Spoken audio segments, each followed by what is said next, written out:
3 years this month. We were both freshmen at Georgia Tech. He lived across the hall from me, not in my room, because I don't know if we'd been friends if I'd have been in, or otherwise. I'm just not sure that that would have worked. And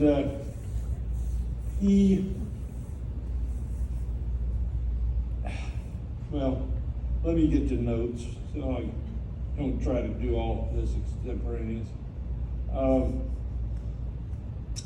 You know, our lives took very different trajectories. He became an engineer, which is what Georgia Tech does. Some people, it drives out of engineering into being a lawyer. So that's what I did. But Andy forgave me. He didn't like lawyers, you know. He thought that lawyers screwed up the whole world. And he's probably not wrong.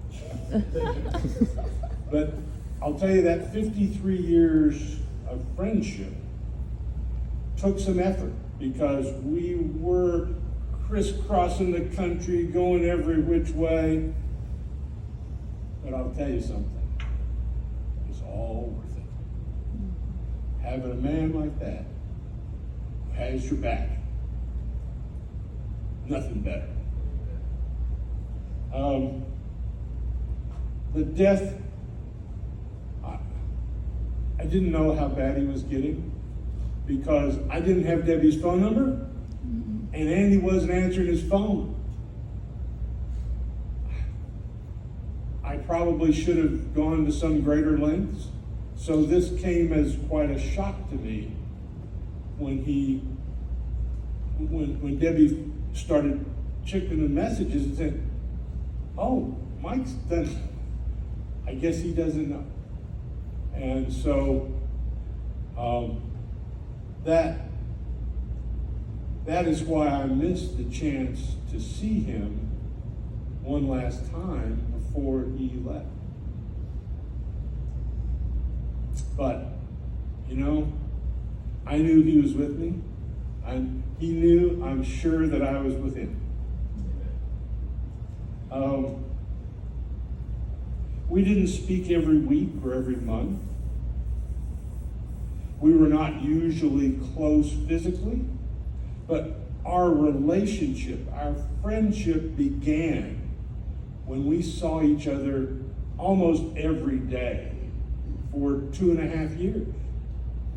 That's one of the things that maybe our culture is losing, is having people in each other's physical presence where you can read a person.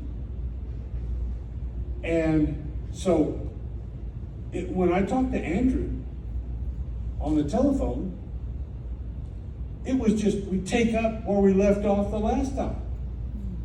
He was that intimate in my mind that there might be something going on that I wanted to talk to him about, or vice versa, but he was there. And what he thought made a difference. Let me backtrack a little bit and go to something that's less intimate. We both love sports. Maybe the people here know that. He even learned to love American football. He didn't know anything about football before he started Georgia Tech. And you know, one of the things that's happened in that interim is Tech beat Florida State. I know a lot of people are not going to be happy about that, but Andrew would be very happy about that. That's right. We used to play games, sports together. He played tennis at a different level than me, and so I quit. But the last time we did anything like that, we played golf together down at PGA, and I beat him.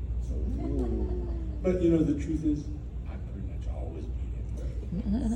And you know, still, when he's almost 62 or 3 years old, it irked him. And it just irked him just enough to make it fun. And he never got things out of proportion. He always knew the right way to behave, in my opinion. But of course, I was on his side. I started thinking after Andrew died,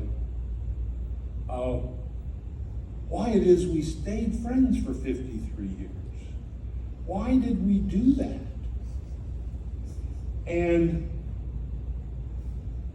I think, and I did some reading on it, and at its base, a friendship like ours is based on a joint desire to see each other flourish. And if you have friends like that, you're rich. Amen. God puts such ones in our lives to hearten us, to cheer us, to help us bear the load of life. God knows how to please us. And that's why he gives us friends like Andrew. His life has borne good fruit.